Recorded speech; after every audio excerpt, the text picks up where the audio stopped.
That means yes. In the name of the Father, the Son, the Holy Spirit, one God. They always give me the hard topics.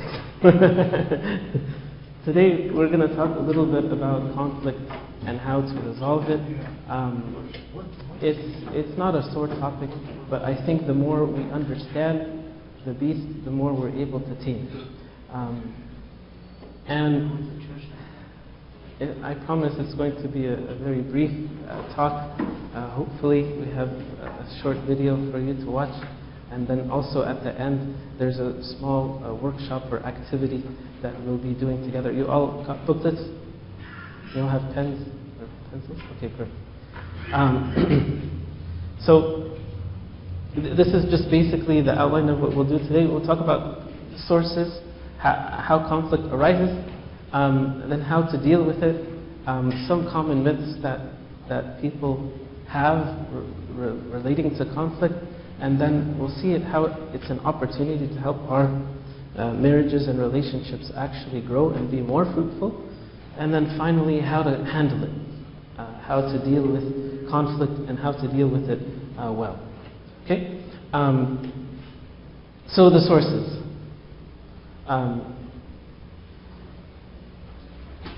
There's many different sources we can say for conflict, but we can summarize them in 3 or 4 different sources or different groups.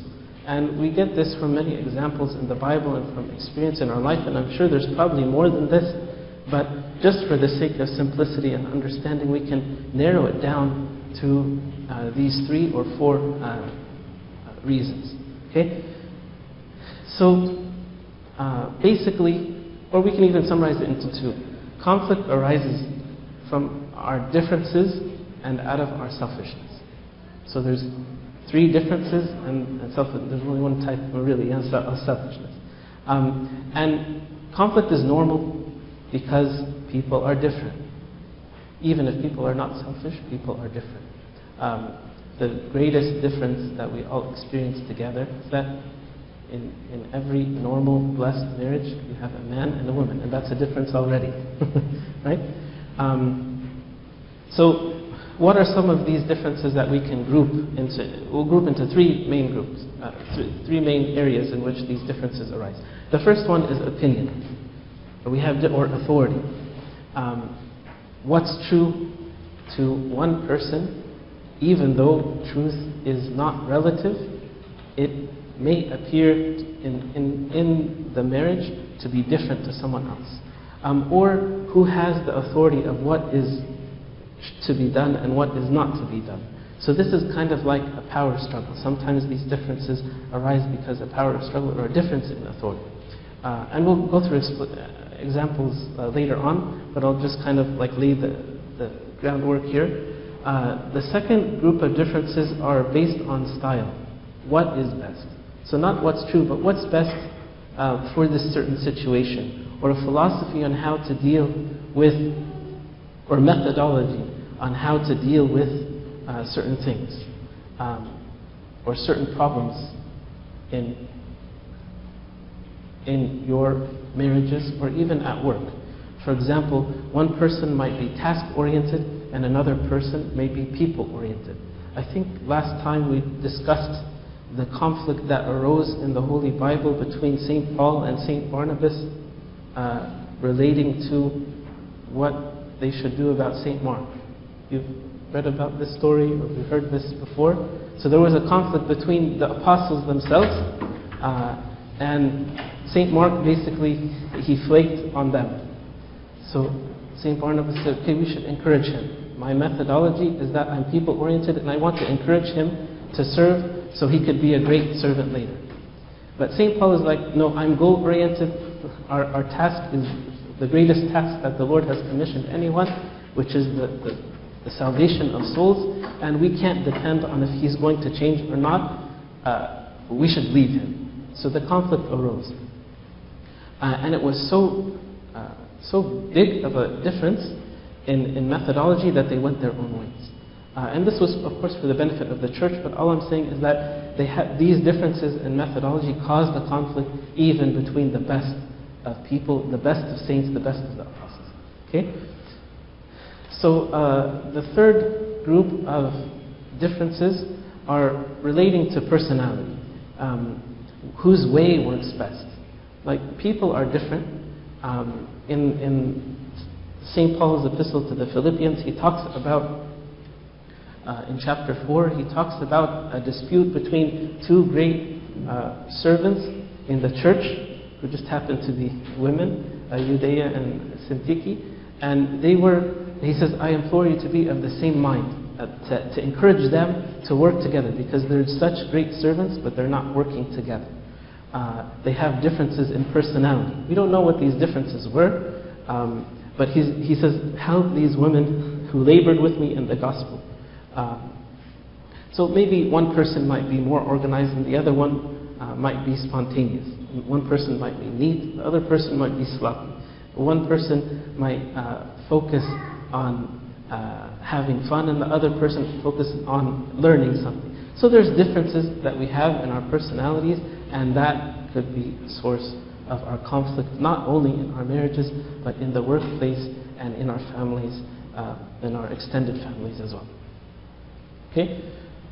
So that's the first three sources based on our differences, right? He said the second group is based on our selfishness. Okay? So definitely conflicts arise because one or both of us in the marriage may be a little too selfish. And this is what St. James talks about in his epistle. He says, where do problems come? Where do wars and fights come from among you? And then he answers, do they not come from your desires for pleasure that war in your members? So basically, you want to fulfill your desires, your lusts, your personal requests, and because of that, you have problems. You have wars, you have fights, you have arguments, you have conflict. It says you lust and you do not have. Even though you have these desires, you don't have them, and then because of that, there's a problem. You murder and covet and cannot obtain. You fight and war. Of course, he's not just talking about husbands and wives, he's talking in general. And we can apply this also on a general basis. He says, you do not have because you don't ask. Not because you don't ask the person, because you don't ask God.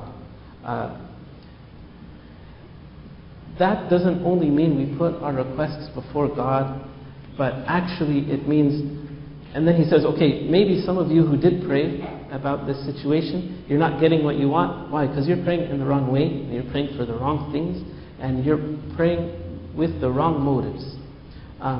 So selfishness definitely leads to dealing with conflict in the wrong way. And that's why he says you ask and you receive. Do not receive because you ask amiss that you may spend it on your pleasures. So here the thing is, maybe I have too many pleasures or lusts or desires or personal motives in my life, and that's causing conflict with others. Okay?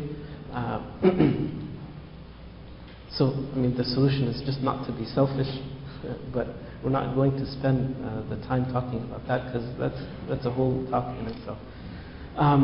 So these are the sources again. We said, if you can remember, we said there's differences in opinion, personality, and style. Very good. Okay? So philosophy or methodology, authority, and then personality. Okay? And then the last one is selfishness. So when there's a conflict, so now we figured out what the source is. Now let's figure out how people generally deal with it. Okay? So when there's conflict in a couple, most people resort to two different types of extremes, extreme methods. Okay? And we'll exemplify this in two different types of animals. Okay? Or creatures. Okay? So the first one is a turtle. And the second one is a shark. You know what a turtle does in conflict, right? And you know what a shark does in conflict, right? But if you don't, we'll go more into detail. When in trouble, the turtle, he goes, or she, this is not gender specific, of course, but most men tend to be turtles, most women tend to be sharks, but that's just a generalization, and it might not be your case. You might both be turtles, you might both be sharks, or hopefully you're neither. But generally speaking, when a turtle is in conflict, they put in their head, they put in their arms, and they just endure the battle because they have the shell. Okay? So how does this look like? They might give the silent treatment. They don't speak to their partner for hours or maybe even days, hopefully not longer than that. The common reaction, not just of turtles, is just to avoid. 78% of couples report that they go out of their way to avoid conflict. How does this look like? It might be like, I'm too busy. I go to work early, I come back late. If there's conflict, I'll go to work earlier, come back later, I'm busy, I'm working. Or I have to cook and clean and fold the laundry and take care of the kids and do this and go shopping. And yeah, we have all these responsibilities, but we use these as excuses to avoid the conflict even more. Okay? So this leads to isolation and withdrawal, and even the person will be like, I'm going to withhold my affection because I'm upset at you and you don't deserve this affection, so I'm going to go into my shell, you deal with whatever you want. Okay? Another way that the turtle deals with conflict is they just run. Turtles don't run. But what I mean here is they'll run to their friends or to their family or to self-medication to sedate the pain. Another type of withdrawal. So this is very common. And I'm sure if you maybe think about some of the issues that you're facing, whether at work or at home, I'm sure even the sharks at times act like turtles when it comes to conflict. Not all the time, but it depends on you. So that's the turtle. Sharks are completely different. Okay? What do sharks do? They attack. Okay? They attack in different ways. For example, they'll mind read. You only did that because we're feeling guilty, or because you know that you were wrong, so you did such and such and such. Or they'll blame. Look how late you are. Like, you think, I'm late? What about on this day when you did such and such? You were very late. Or you think, I'm messy. Look how messy your room is, or your desk is. I was dealing with a couple of youth not so long ago, and they have family problems, and their dad left when they were younger. But when they get into conflict, their biggest insult: "You're just like your father," and the other one saying, "No, you're just like your father," and then they'll get into it even more heated. So the blaming is detrimental to both sides when we deal with conflict. Another tactic the shark uses to keep score. I'm the only one here in this marriage trying to make it work. So you're playing the numbers game here. Or you'll manipulate by intellectualizing or humiliating the person. Why are you making such a big deal about nothing? Just grow up. Or you'll insult and put down the other person to make the other person give up or go into their shell. So, and a lot of times, the person may be having positive intentions, but it hurts the person and tears their spouse down more than they can understand. The last type, and probably the strongest type, is the threats. Like, if you don't shape up, I'm going to leave, or I'm going to divorce you, or I'm going to take the kids and go and do such and such. So this is definitely not helpful, and this is not the ideal way that we deal with conflict.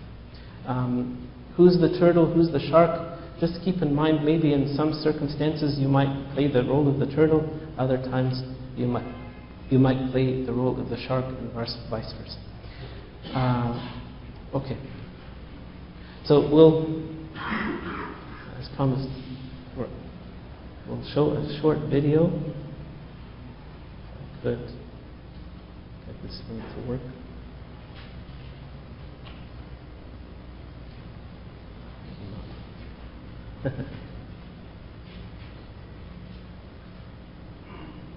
See the mouse? Oh, there it was.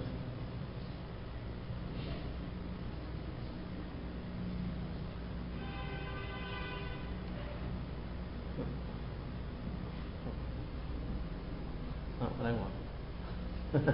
There we go. This is not. I just found this online and I thought it was. It kind of summarized a lot of what we talked about, maybe even more. It's very short, but it nevertheless brings the point home.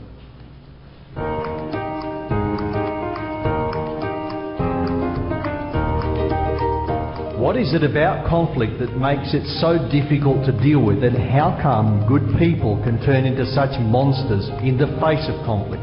The most common way of dealing with conflict is to avoid it. Some people walk away, others get really upset, wind themselves up and attack, and others just get sick or go on stress leave. In fact, it's amazing what people will do in order to avoid conflict and the emotional stress that comes with it. There is a very clever saying that goes like this: denial is not a river in Egypt. Denial is, however, one of the most common problems when it comes to resolving conflict. When confronted with a tense or difficult conflict, too many people smooth it over, bury their head in the sand, and the conflict goes on for another 1, 2, or 3 weeks, months, or even years in some cases. I want to introduce you to a definition of conflict and then give you a pathway for the resolution of conflict. Before I do, I want to say this. For some people, even the word conflict means warfare, dead bodies and blood on the streets, and it's very common for women and men to see anything less than that as not being in conflict at all. So this is a definition that starts at a very low level, because most conflict starts out as very small upsets and builds and grows into a full-scale battle. So here's the definition. Conflict exists when one person has a need of another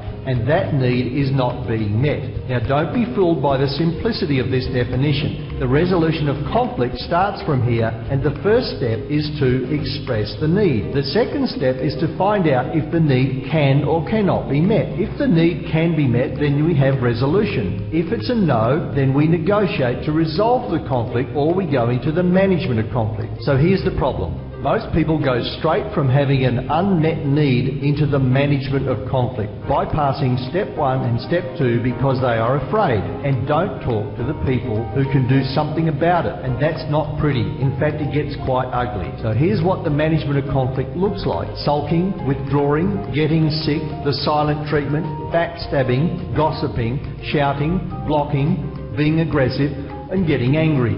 So the resolution of conflict starts with expressing your unmet need and then finding out if your unmet need can or cannot be met. If your conflict has escalated to the stage where it's too tough or sensitive or difficult to handle, then you really need to think seriously about involving a neutral third party to help you mediate the dispute, and we can help you out with that.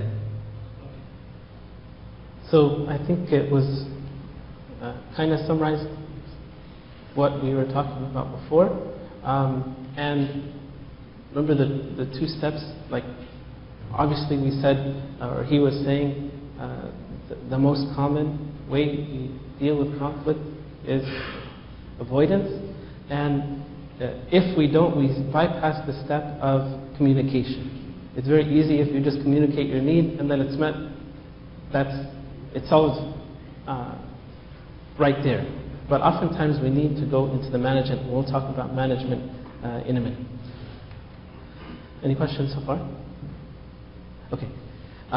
So just some of the 3 common myths that we have, and some of these have already been mentioned, but I'll just explain them a little further. The first one is that good marriages do not have problems or conflict. No marriage actually is immune to conflict. Conflict is inevitable because our differences are there. Even if there's no selfishness, there's still differences. So as we know, remember in marriage, two separate individuals come together as one by the grace of God, but still some friction and tension will take place at the intersection of their union. The second common myth is that conflict hurts good marriages. It's true, conflict can hurt a marriage and even destroy one, but it can also bring about a good change or a new spirit of life into the relationship. Like if you've been avoiding each other for years and you think everything's okay, and then you start talking about it, and then all these problems arise, you're going to say, okay, let's just do what we were doing before and not talk about it so everything's okay. That's not the solution. Sometimes you need to uncover that ground to let it air out and for resolution to take place in the future. So the marriage can actually become stronger through these disagreements and through this communication and praying and working it out. It will actually build the marriage or connect you by the grace of God even stronger, because you worked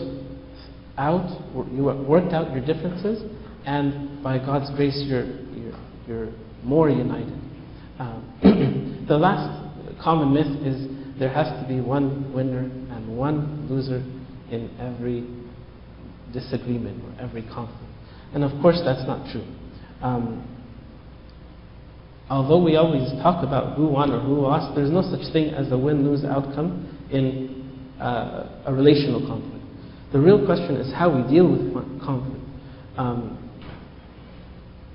So, like we were saying, or like the video was saying, marriage can be a duel where you're fighting against each other, or it could be a duet in which both of you are looking for win-win situations, even though that means compromise. Okay? And this is just the fourth point where we're talking about conflict is an important part of every strong marriage. Conflict can be an opportunity in disguise, because when handled poorly, it can lead to greater isolation, but when handled well, it produces endurance, and endurance will lead to maturity and more understanding and more intimacy, actually, and more trust and growth and strength. Okay? The last major point before we go into our little activity is, now that we understand the beast of conflict, how do we handle it? And that's probably the most important thing that we're here to talk about today, and at least in this topic, is how do we deal with it? Any ideas? What are some things that we can do, or tools that we can do based on everything that we've been talking about for the last 7 years or so, when these conflicts arise? Just some basic points. Yes, in the back. Impatient. Oh, be patient. Very good. Oh, vacation? Okay, so we're having communication. Thank you. Definitely. That's my number one point. Use good communication skills. So you avoid the mind reading and assuming, like the shark does. And you use I statements, like we've talked about many times in the past. What else? That's it, good communication, and we're done. Sometimes we communicate very, very well, and then it makes things worse. Right? Oh, good listening? Okay, very good. Yes? I would say compromise in some situations. Yes, it's not all. So we have to learn on how to bridge the gap by being willing to sacrifice certain things for the benefit of the marriage. And this is what we mean by when we talk, it's focus on the problem, attack the issue, not the person.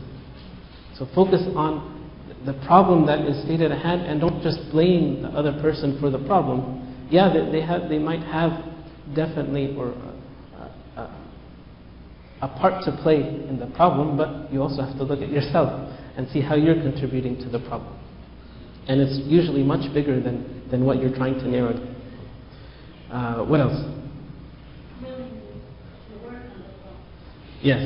So you can talk about it, but you have to be willing to actually work on the problem. And based on what the problem is, it depends.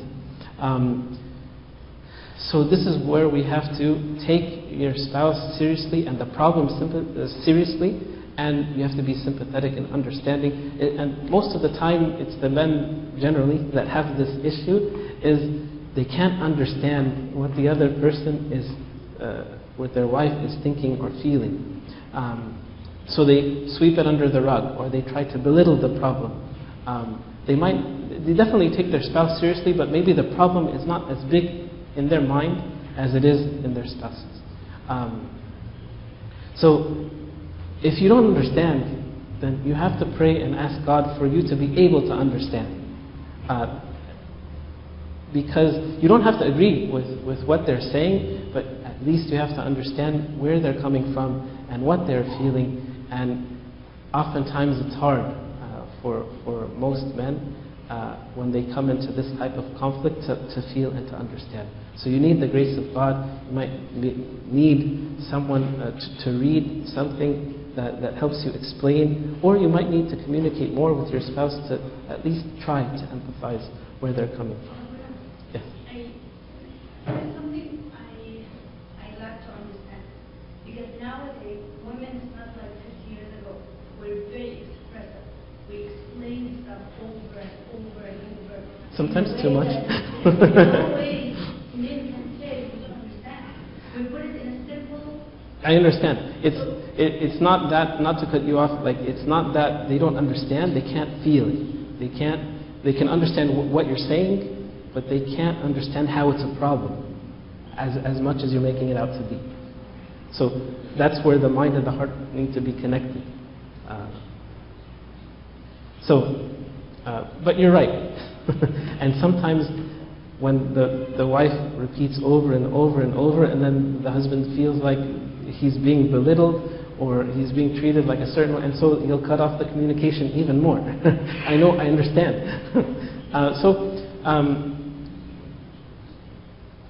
Another issue is that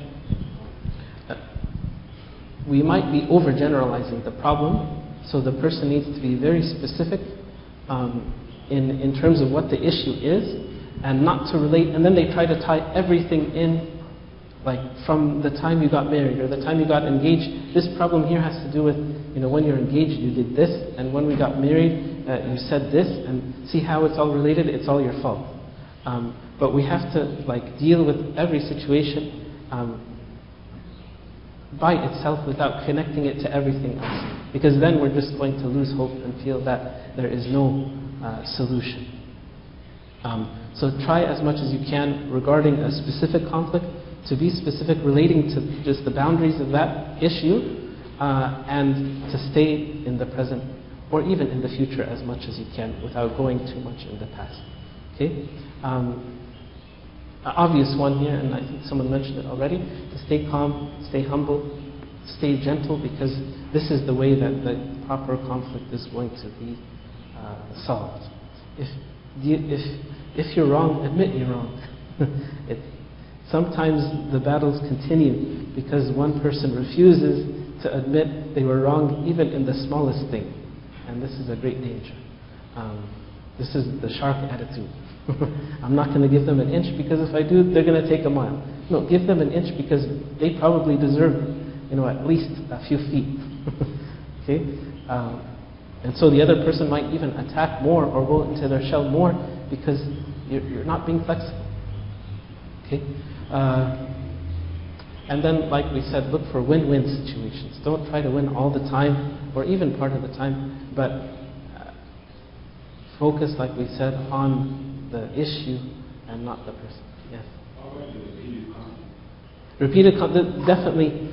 The repeated conflict usually happens because you didn't handle it well in the past. The first time, the second time, the 100th time.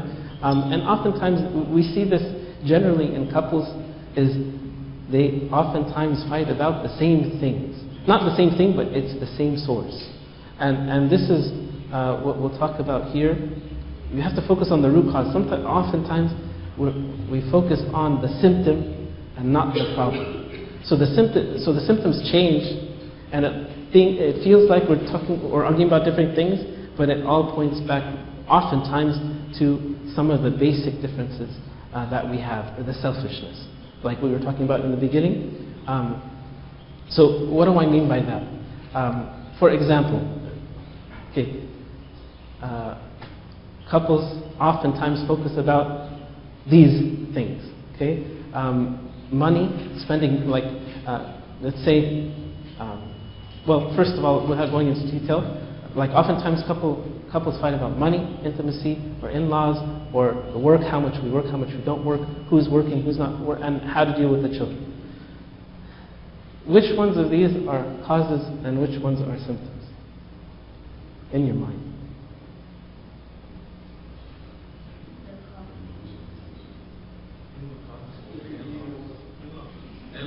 In actuality, because our parents had me, that means that's the cause of the problem.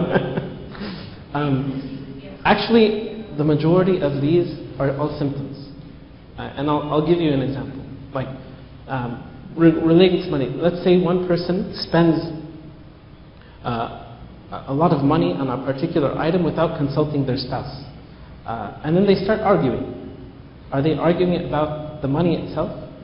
Or the expenditure itself? No. Usually it's a problem because why?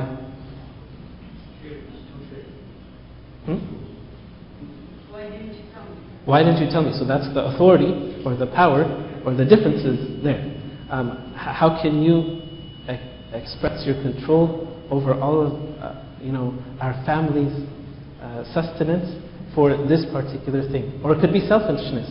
He's being selfish because he wants to buy, expensive motorboat, which we're only going to use once a year.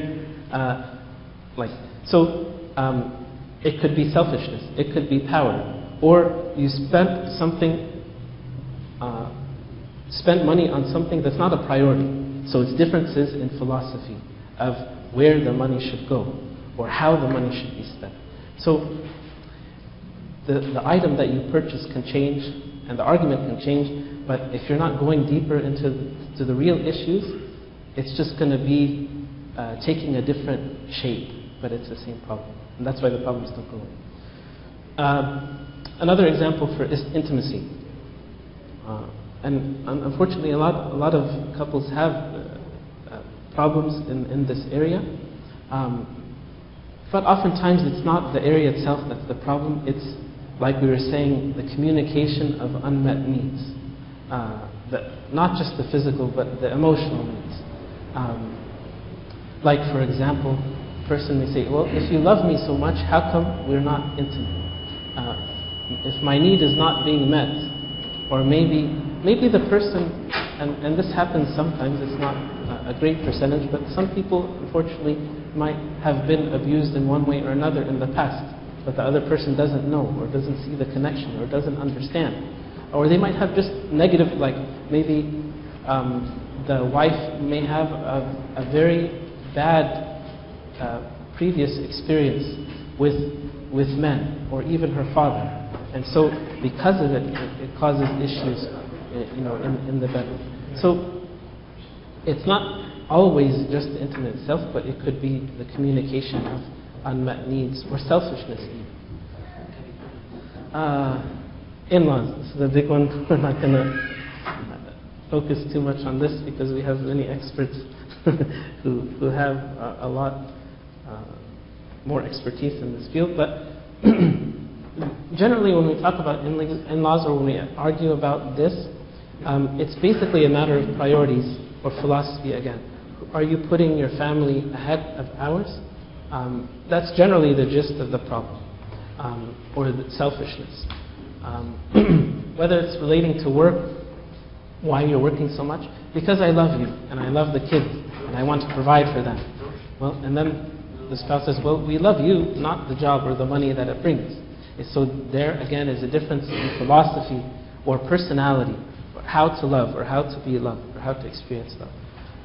So this just kind of, hopefully it opens your eyes about, not just let's resolve this conflict because it's a problem, but maybe it's a symptom and not the source.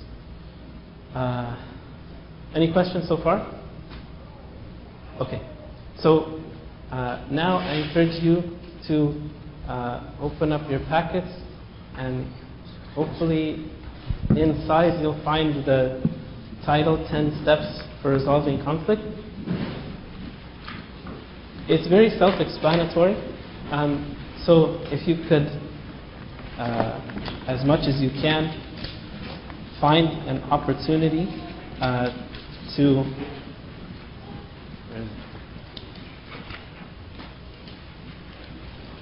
oh, is it not here?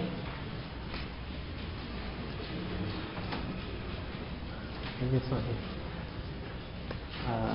Okay. Do you have it? Okay, good. I don't have it in my copy. So basically,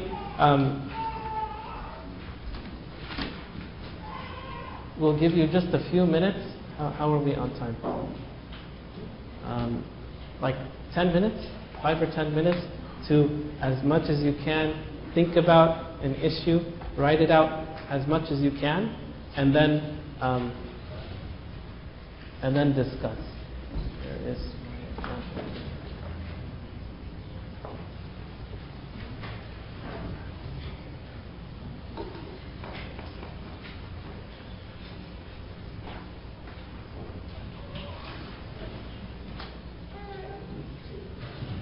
Okay. There we go.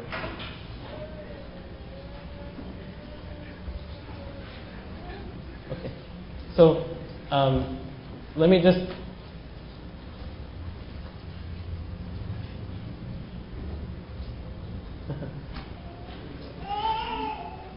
okay. Let me just kind of explain a little bit. There's a small introduction there, but you can read that on your own.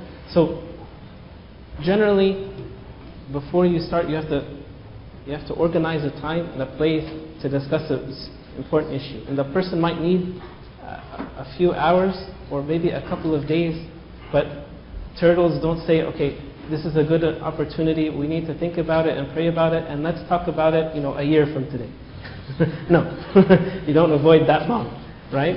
Or the shark will be like, no, we have to decide and talk about it immediately right now. While I still understand, and you're not getting away. You have to give some time. Not only to think about it, but to cool down. Okay? Because when you're hyped up and you can't generally think as rationally or be as calm about the issue. So set a time and a place so that you won't be interrupted. That's good enough time. It's like not that, okay, I have from 2:15 to 2:30. No, it needs time. Not only to discuss, but to be able to get back together on the right foot after everything's done and said with. So, like, for example, you decide, okay, let's do Wednesday night, from 7 to 9, we'll go to like a coffee shop, or maybe that's not the best location, a certain place, and talk about it, and then we'll go and have dinner together.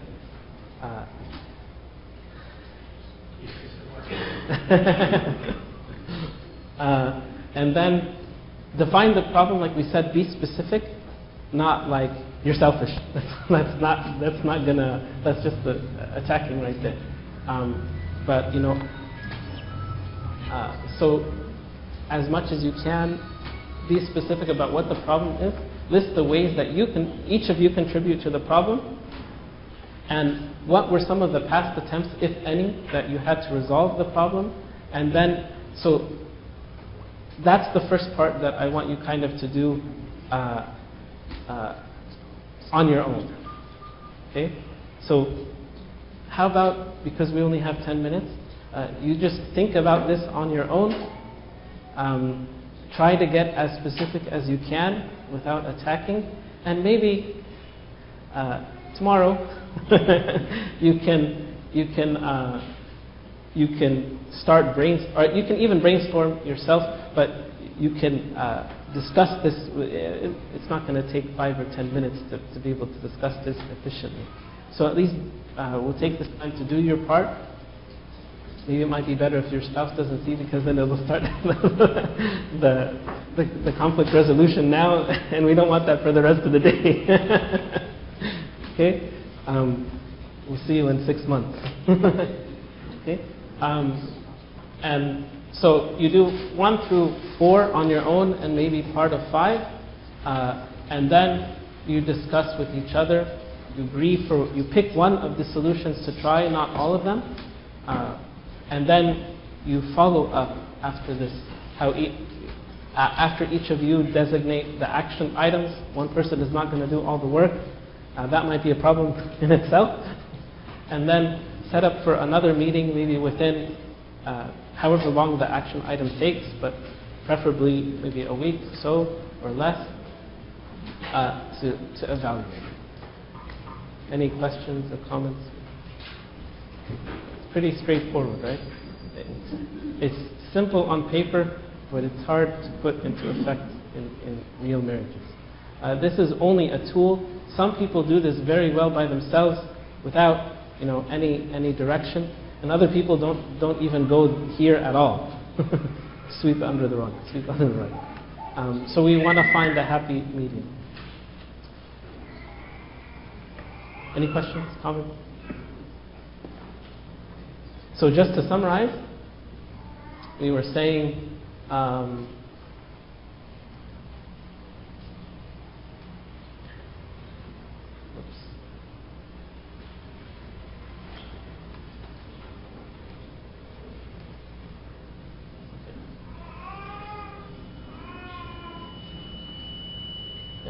So, what are the general sources of conflict? So there's 2 main branches.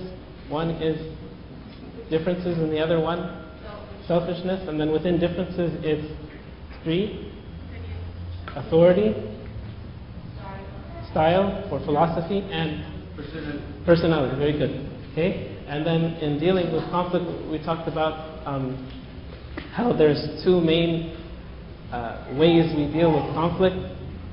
The animals, the shark and the turtle, right? One attacks and the other one goes into their shell, and both are not helpful. The common myth, conflict is needed, but it has to be dealt with properly and handled in the proper way, and even the best of marriages have conflicts. Okay? And we should look at it as an opportunity for us to grow, rather as an obstacle for us. Because, in the world you'll have tribulation, but be of good cheer, I have overcome the world. And then how to handle conflict well. Those were the 7 or 8 points that we mentioned. Anyone remember any of them? Communication. Focus on the issue, not the person. Empathy. Oh yes, go to the causes and the roots of the causes and not the symptoms. Very good. Glory be to God now and forever.